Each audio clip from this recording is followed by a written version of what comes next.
Is it 234 billion? Is it 200 billion? Is it 400 billion? I want to make this point. The government chooses to hide data about the visa status and nationality of people using the NHS. So we don't know what that cost item is.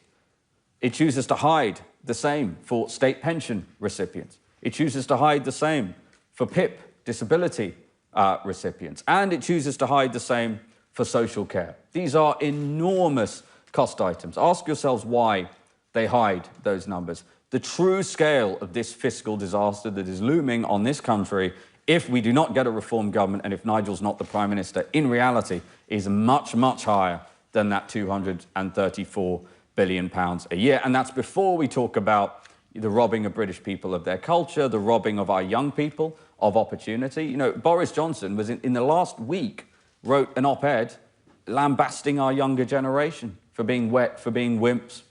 Now, look, there are many challenges that ail our young generation, and of course they're not perfect. But no older generation in this country had to compete with so much cheap, unskilled foreign labour coming into this country. So I personally thought Boris Johnson having the gall to write such a thing was a bit rich. But look, ultimately, what this comes down to is prioritising British people for British jobs, ensuring that our welfare system is for UK citizens and UK citizens only, and ensuring that that Boris wave of enormous numbers, millions, in fact 3.8 million, is what you would consider to be in the Boris wave. The 800,000 of that one might estimate would get ILR. I want to emphasise this point too, actually. This is a really important point to note. That makes assumptions about the take-up of ILR that are based on historic data. That historic data was when EU nationals were the majority of the incoming net legal migration cohorts. This is flipped completely on its head. So even that would suggest that the assumption of 234 billion is way too low, because I put it to you, no matter what your political persuasion, try to be objective about answering this question. Do you think French people and Swedish people and Finns are more or less likely to apply for ILR and ultimately citizenship in this country than people from India, Afghanistan, or Pakistan? I think we all know the answer to that question. So I want to emphasize again, the magnitude of this looming fiscal disaster is huge. Reform will solve the problem. Thank you very much, and we'll take questions. Zia, thank you. Unlike, I think, the other parties. And we're going to begin with Ian Watson from the BBC. There's a microphone. Yes, sir. You may well have anticipated some of these questions, but let's ask you firstly a specific question and a more general question. Specifically, the first line of this document and the last line quotes the £230 billion figure, which the Centre for Policy Studies, who come up with the figure, say is no longer. Will you withdraw that figure? More generally, isn't it the case that people are more concerned about what is going on in the Channel than with people who are already here, who've passed English language tests, who are perhaps paid modestly in the care sector? And doesn't it sit uncomfortably with a British sense of fair play to tell people who think they're here indefinitely that they've got to leave?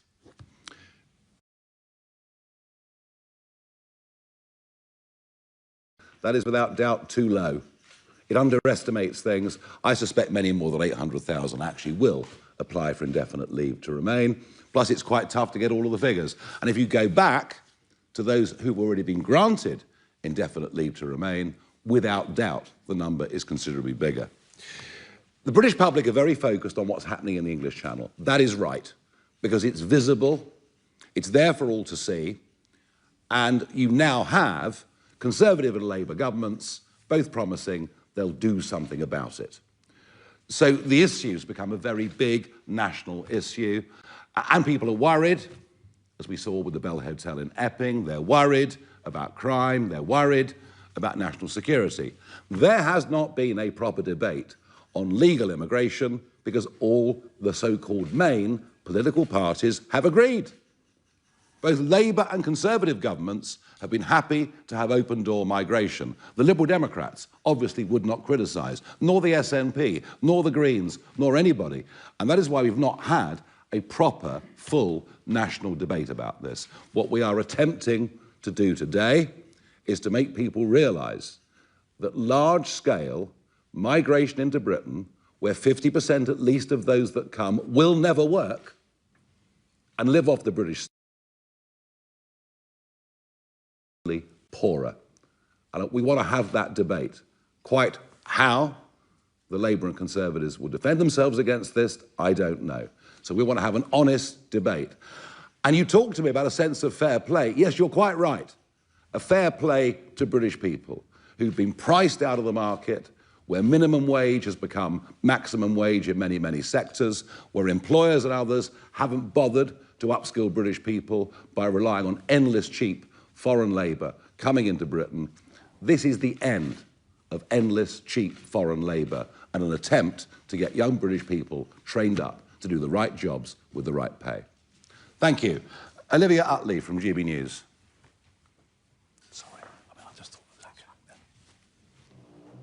Thank you. Under your proposals, those applying for citizenship would have to wait 7 years. The Conservatives have said that they're double the time that someone would have to spend in the UK before applying for indefinite leave to remain, from 5 years to 10 years. Isn't your proposal actually more lax than theirs? Well, they're just kicking the can down the road, aren't they? And let's not confuse citizenship with indefinite leave to remain. That's it. Yeah, exactly. So firstly, you know, once again, this actually probably is the ultimate example of the Tories turning up as firefighters for their own arson. I mean, they've inflicted all of this on the country. This is probably the ultimate example of that. But look, there are people who come to this country and contribute. I actually want to go back to that question about care home workers and fair play. My mother has worked in care homes for years, still works in care homes to this day, and she's over 70. And some people say, well, Zia, why don't you retire? I could pay her all the money in my pockets. I couldn't stop her delivering care because that's who she is. And I will tell you this, inside care homes, nobody's more acutely aware of the abuse, the widespread, atrocious abuse of the care home visa programme that has happened over the last few years. So I want to be really clear about that. And we will ensure that there are enough staff to staff those care homes. But as we've been saying, at time and time again, not for infinity number of years. We have to start training British people to do those jobs and incentivise people to do them. And look, currently it's about 5 years, right? We are going to increase that to 7 years. But the most important part of what we are announcing today, I can't emphasise this enough, is that the Boris wave of 3.8 million people, the 800,000 that we would conservatively assume will take up ILR and then live off the state for the rest of their lives, will not happen under a Reform government. Very good. Mari Aurora from Sky News. Thank you, Mari Aurora from Sky News. Can I just get some clarity very quickly on if somebody is on benefits but has indefinite leave to remain at the moment, will they be deported? Is that exactly what the policy is? And if so, do you expect legal challenges on that?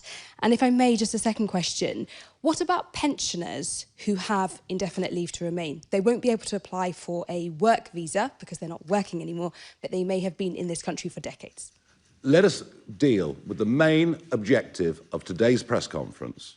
It's to wake everybody up to the Boris wave. It's to wake everybody up to the sheer irresponsibility of the last government and the massive impending cost that will have on this country for decades and decades to come.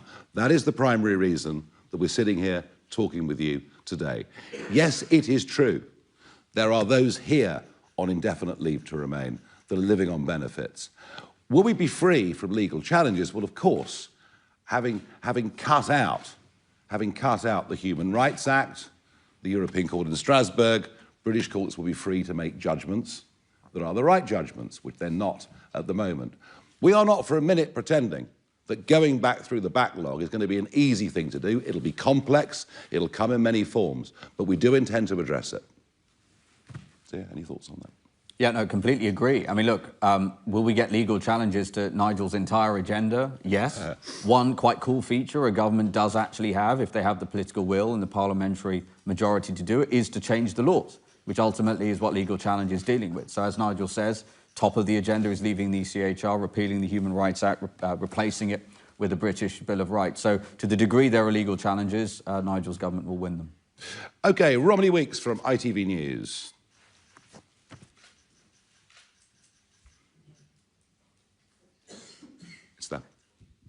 Very much. You seem to be quite keen not to be pinned down too much on the detail, but to talk in broad brush terms. But what is the legal basis, for example, for removing indefinite leave to remain from people who've already been granted it, many of whom will have jobs, lives, family here? And care homes, restaurants, hotels, the NHS are already struggling to fill vacancies with exactly the kind of workers that you would be targeting.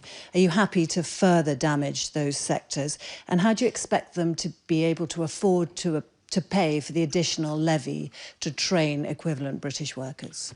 We've given you full details. None of the 800,000 plus that came here under the Boris wave that will be available to apply for indefinite leave to remain over the course of the next 3 to 4 years, none of them will be given indefinite leave to remain. None of them will be given access to the UK's benefit system, and none of them will be able to bring dependents. That, I think, is quite a lot of very exact policy detail. In terms of staff that are necessary, and I do repeat the point that mass unskilled migration has driven, in many, many cases, the minimum wage to become the maximum wage. Under our proposals, would pay go up? Yes, it would go up a bit, and I think that's a good thing, not a bad thing. Would our proposals help train British people for jobs? It would.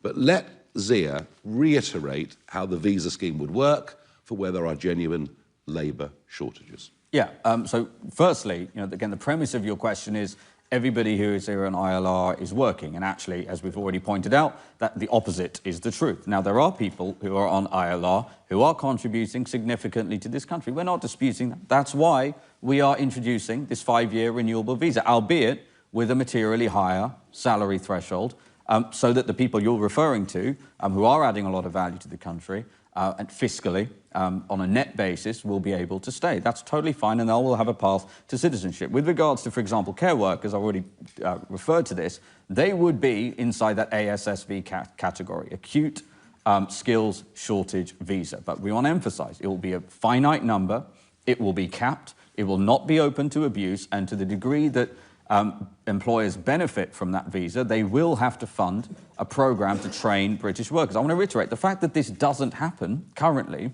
is the reason why we have had open borders now for so many years. We are giving business... Look, I want to make the other point too, which is, look, if we're serious about saying we're going to cut net immigration to zero, we're going to embark on deporting people who are here illegally, we're going to stop the abuse of our welfare system, yes, there will be some businesses who do have to pay more for that labour. There are 6.5 million British people on universal credit, which is primarily an out-of-work benefit, and only a third of the British people who are on benefits are actively looking for work. Now, we're not going to claim this is some super simple problem to solve, but we are deadly serious about solving it, and it will never be solved if there is a tap for unlimited low-skilled immigration. Simeon Brown, Channel 4 News.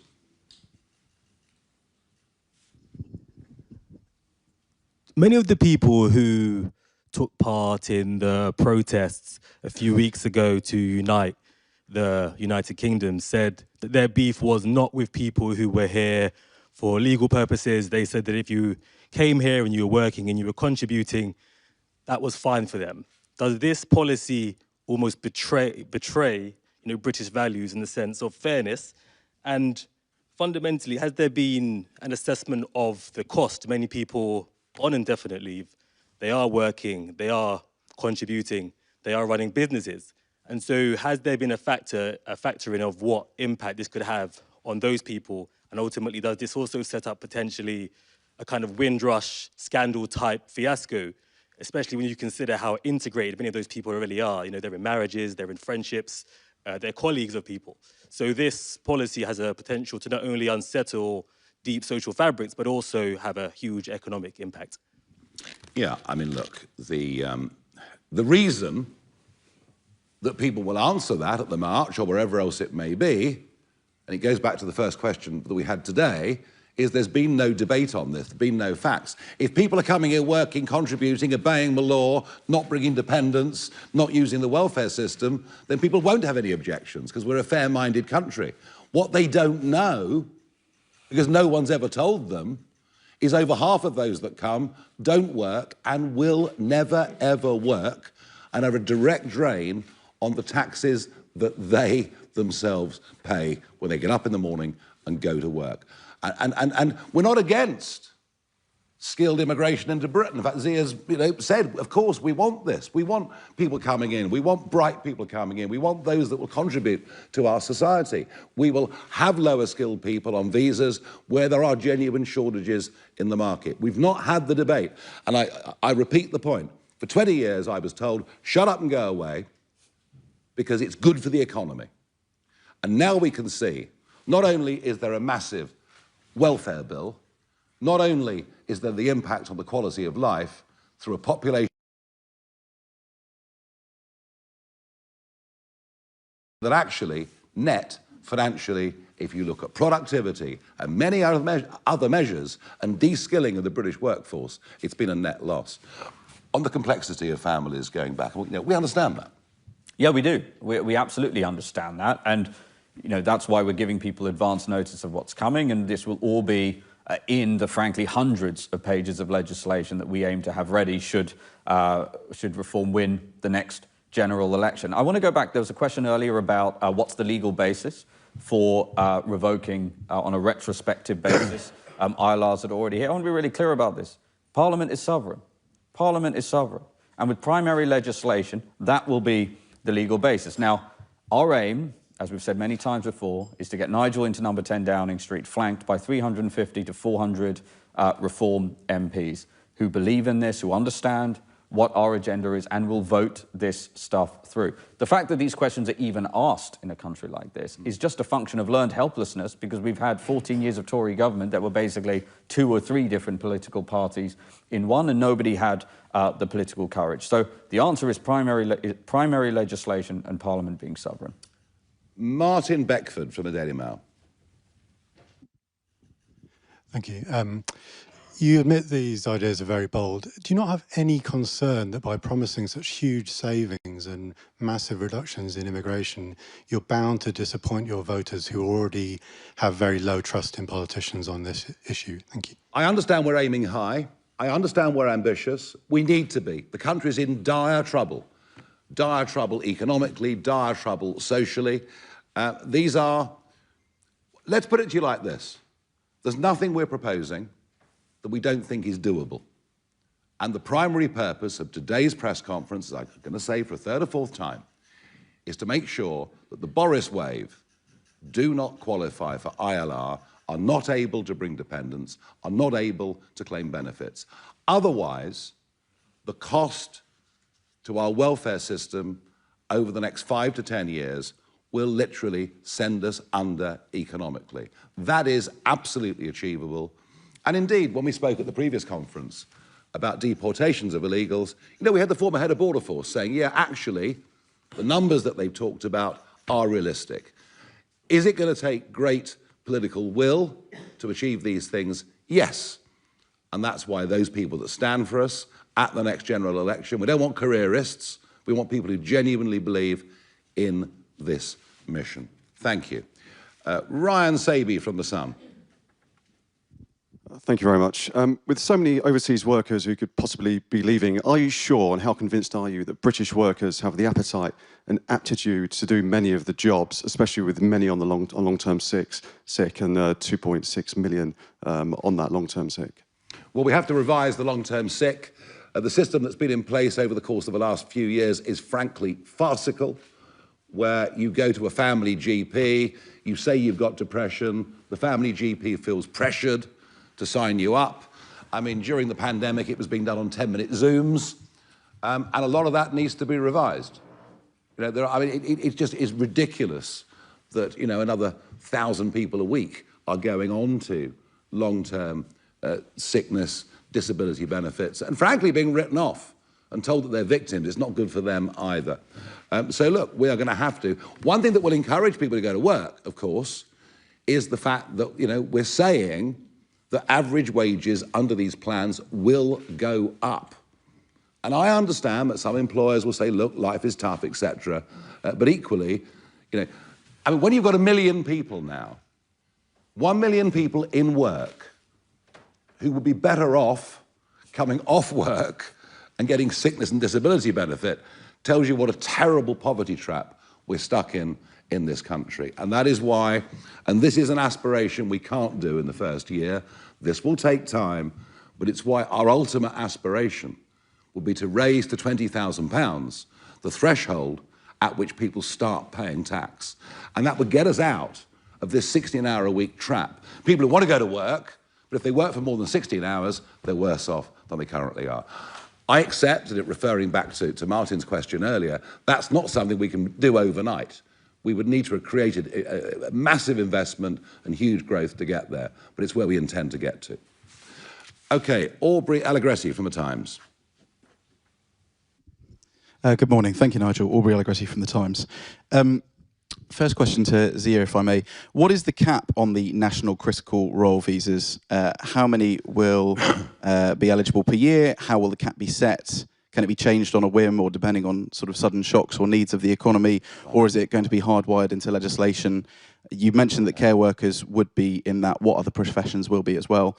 And if I may, Mr. Farage, I'd like to ask again if you're willing to deport pensioners who refuse to apply for the new visa that you're setting up. Obviously, they won't be eligible for the worker skilled ones. Yeah, those are the two questions. Thanks. Yeah, sure. So, the first question you asked regarding the acute skills shortage visa. Look, this is a serious piece of work. So we're not going to have all the answers to that now. It's going to be contemporaneous to when we are in government, if that's the result that the British electorate delivers. It will recognise where the shortages actually are. But I want to emphasise it will be capped. It will be finite. Obviously, if there's a major shock, some sort of COVID-style black swan event in the middle of the year, of course, Nigel's going to be practical about that. But I want to emphasise again, it has to be capped. It has to be finite. I want to say one other thing, though.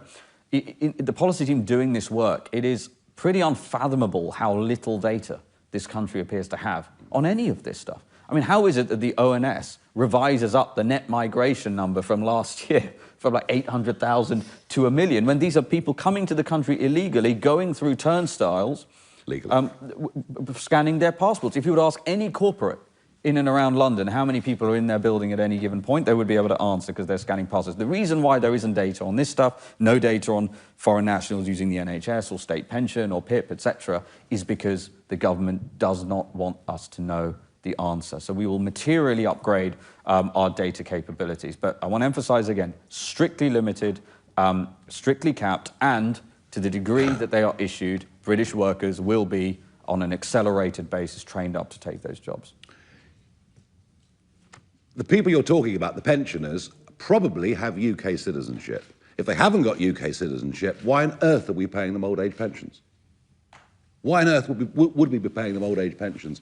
But you're missing the point. The real point is our biggest worry are not older people.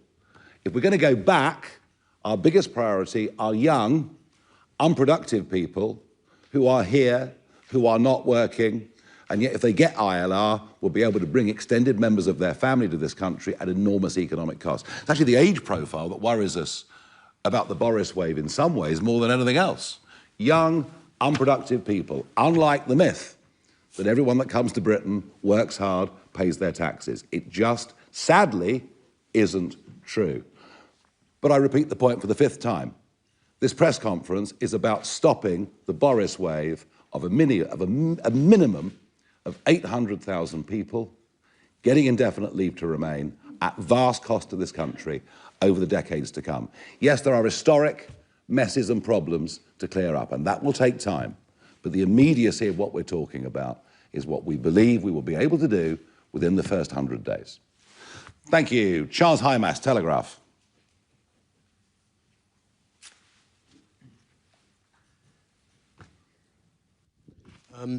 Can I just clarify on the proposals? Do they include EU settled status citizens, or is it only non-EU citizens, of which are about 420,000? And if it does include EU citizens, what implications are that for renegotiating the withdrawal agreement? And finally, you've put a loss on legislation and the importance of legislation. How are you going to deal with potentially massive opposition from the House of Lords? Abolish it? No, I mean, it's a good question because you're looking for the right answer, aren't you? But no, but we might, if we face that problem, just have to appoint a few more peers. But we'll leave Danny Kruger to work out all of those issues. He's sitting at the back of the room. I'm very happy for you to chat to him afterwards, all right? EU nationals. Yeah, so did you say 400,000 non-EU?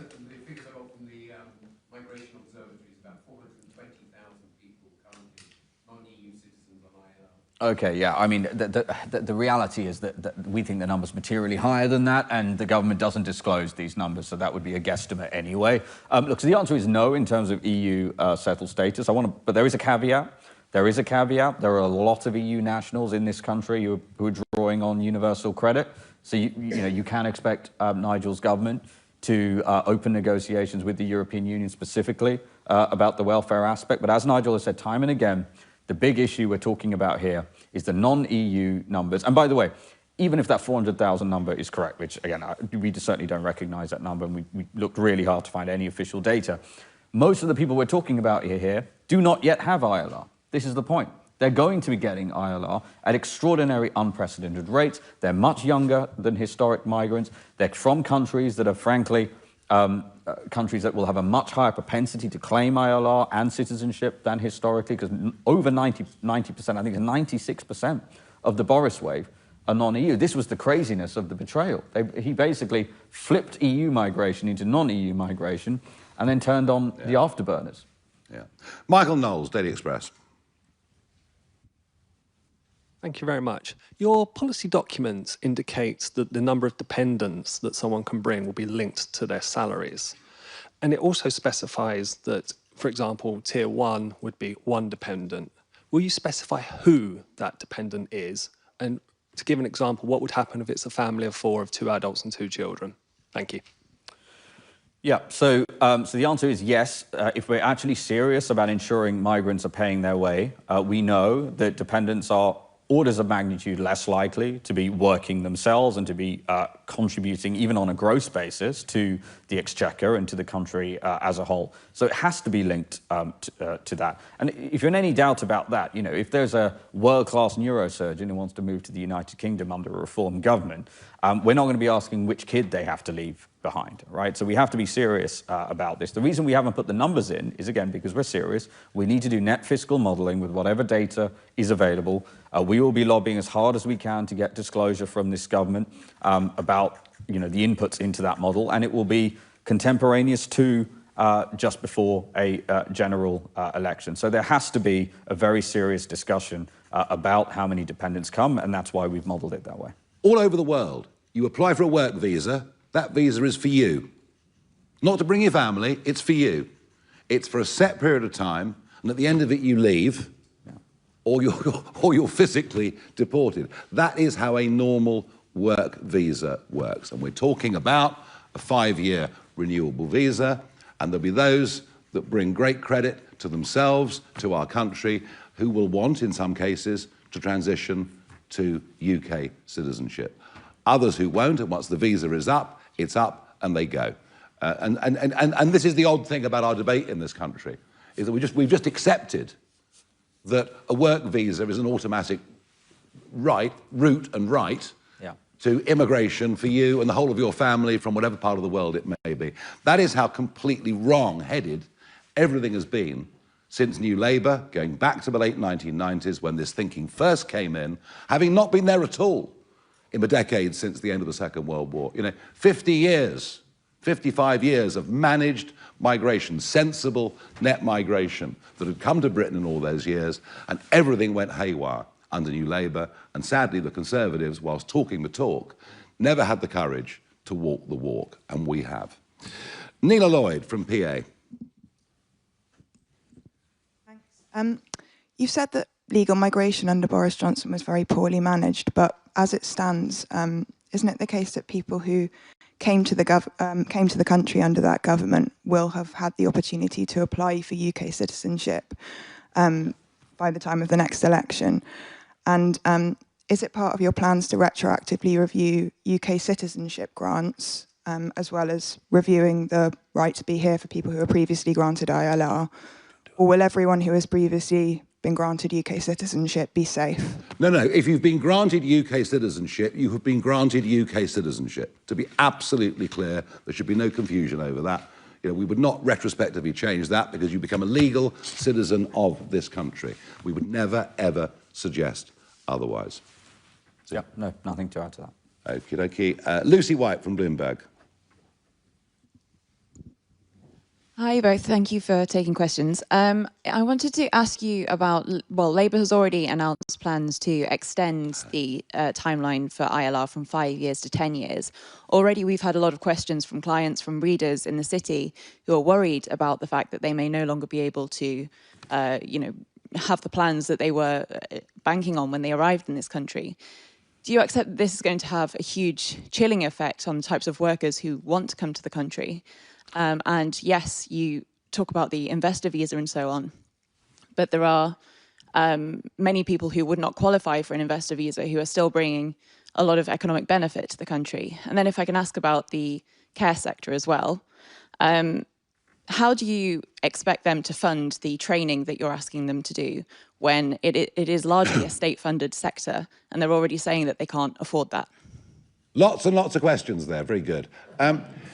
So Labour have said they will extend it from 5 years to 10 years because, you know, they're being advised there is a fiscal disaster coming down the road at them. But they're obviously aware of this. They've said they'll kick it from 5 to 10 years. As far as I'm aware, they've taken no action on this whatsoever. And all that is doing is kicking the can down the road, whilst at the same time, huge numbers of people continue to come. So that doesn't actually solve anything. And would those in the city that are coming in from America to work for Goldman Sachs be worried whether they met the salary thresholds? I very much doubt it. Care sector. Yep, that's spot on. The kind of people that you'd be talking about there will not have any issues with the work visa that we're talking about. In terms of the care home sector, look, there's a huge amount of work to be done on the care sector. We know there's going to be a big shortfall of beds. Our policy teams have already started working on this. But I want to emphasize again, no one is more acutely aware of the abuse in the care home sector, about the total lack of checks there were. There were no real checks at all about whether they even had the relevant qualifications. So what you ended up happening actually was the honest people self-selected out, and the dishonest people in many cases, not all, but in many cases ended up coming here with a huge number of dependents. I'll give you a statistic. In 2010, the number of dependents per work visa issued was 0.7. Now that number is 1.2. And when you extrapolate that through any model on this stuff, that is a catastrophe. And the care home sector is a big part of that. I think it was in 2023, the relevant government department thought that they were going to issue 6,000 visas. And this is in the document. And they ended up issuing 58 times more than that. 58 times more than that.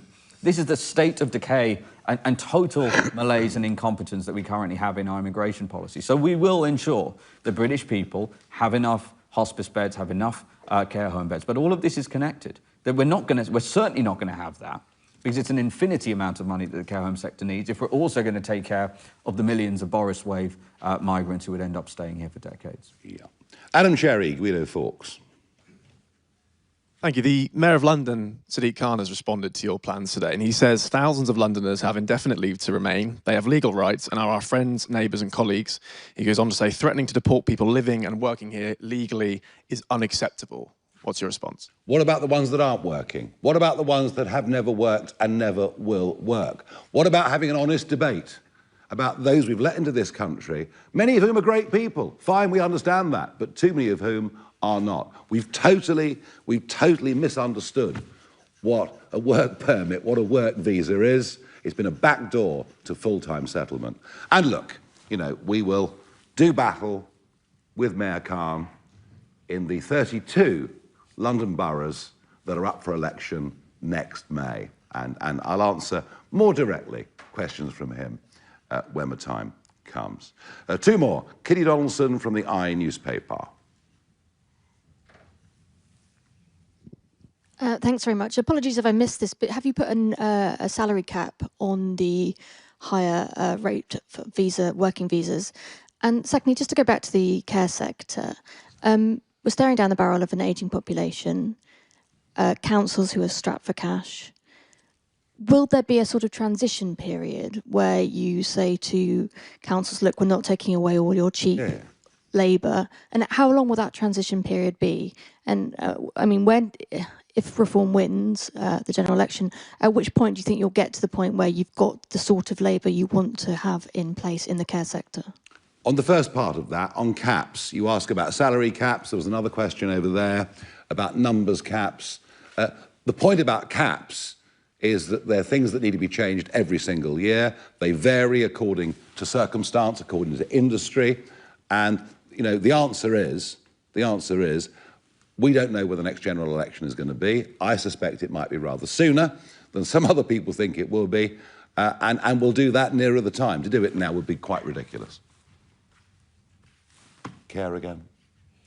Yeah, I mean, look, it's exactly as Nigel said. We are very much aware of all of the issues that exist inside the care sector. Yeah, we want to emphasise, as it says in the document, we will ensure that this is all done on a staged and staggered basis in consultation with business. But I want to say one other thing too. You know, I understand why this is the case, but most of the sort of human questions that have been put to us, you know, what about this particular person or this particular person? Well, number one, if people in this country on an ILR and they are contributing, they're going to be absolutely fine. So that's crystal clear. But what no one has really asked a question, what about the British people whose backs are breaking under the enormous tax burden, and that's only going to increase? We're going to get a budget from Rachel Reeves imminently that is going to be the most... There are going to be hideous tax increases for working people. That's the reality. This country is buckling under that pressure. When we speak to voters, when we speak to British people, nobody seems to care about their plight. Nobody seems to care about the plight of young people, as I said, who have to compete with all of this foreign labour. So those are the people ultimately we're looking out for. It's a very strong point. And last question, Anna Grace, Financial Times. Thank you. Nigel, you said in your opening remarks that we don't know how many migrants are claiming benefits, but you wrote in the Daily Mail that most migrants rely on benefits. Can you clarify which cohort you were referring to in the article and what's the source of that statistic? And because migration experts that I've spoken to this morning say that there's no evidence at all for that claim. We are firmly of the belief, with research backing it up, that just over 50% of those who are coming up as part of the Boris wave for indefinite leave to remain are not working, have not worked, and in all probability will never, ever work. And by the way, if you want to challenge what I've just said, ask the government for the numbers. Ask the British government for the numbers, because we've been trying for quite a long time and failed. Maybe with the might and the power of the Financial Times, you can get a straight answer. I see one more hand up over there, if you want to pass the microphone down. Two more, sorry. Okay, fine. Aggie Chambray, LBC. First question, have you done any modelling on how many businesses will close as a result of this policy? And if you have, can you tell us how many? And also today you've been extremely critical of Boris Johnson, talked a lot about the Boris wave. If you are so critical of him, why are you accepting people who were in his government who are extremely close to him politically, like Nadine Dorries and Jake Berry? Well, we've accepted one or two people that were in that government who understand the error of their ways and have come to us for repentance, is the answer to that. And how many I wonder how many businesses have closed. I wonder what's happened to genuine growth with this. If you actually have a look at what has happened to UK productivity since Blair launched the mass migration experiment, you will find it has actually been, in productive terms, a disaster for this country. So how many firms that could have prospered haven't? How many have gone bust that shouldn't have done? It's led to a change of culture that has been ruinous. Yeah, and how many, you should ask, how many, a question for the government, how many businesses have gone under and will go under as a result of the increase in national insurance contribution? To name just one tax, just name one tax in recent months that has been imposed on British people. That was a tax on jobs. We've already seen from HMRC payrolls coming down. So the reality is what we're proposing is going to be for the benefit of British workers and ultimately for the benefit of British businesses too. Right, and this really is the last question there. Sorry, were you on the list earlier? No? Go on. Thank you. Eleni Carrere from The Guardian. A couple of quick questions. Will you revoke ILR from Ukrainians and Hong Kongers who have moved here under the government schemes to support those specific groups? And many people with ILR have lived here for longer than a decade. will have British families, children who have only British citizenship. Are you willing to split up families in order to, by removing ILR from those people? 800,000 people are due to qualify for indefinite leave to remain over the course of the next few years. This press conference is to say none of them will get it. Thank you. There was one more hand over there. Thank you. Jane Merrick from the iPaper. I actually wanted to ask about the recognition of Palestine. If you win the next election, will you de-recognise Palestine? Well, that's a big if down the road type question. I think that Starmer was completely wrong to do that. You can't reward terrorists like Hamas. And even though he tried to caveat what he said, the fact is that right at the moment, Hamas and the Palestinian cause are inseparable, one for the other. And how can you recognise a state if you don't even know what the boundaries, geographical boundaries of it would be, let alone to recognise a state where the people that are running it are intent on wiping out the population of Israel? So I think that was a terrible mistake. Ladies and gentlemen, thank you very much indeed. Cool. Thank you. I don't know why those names were not on the list.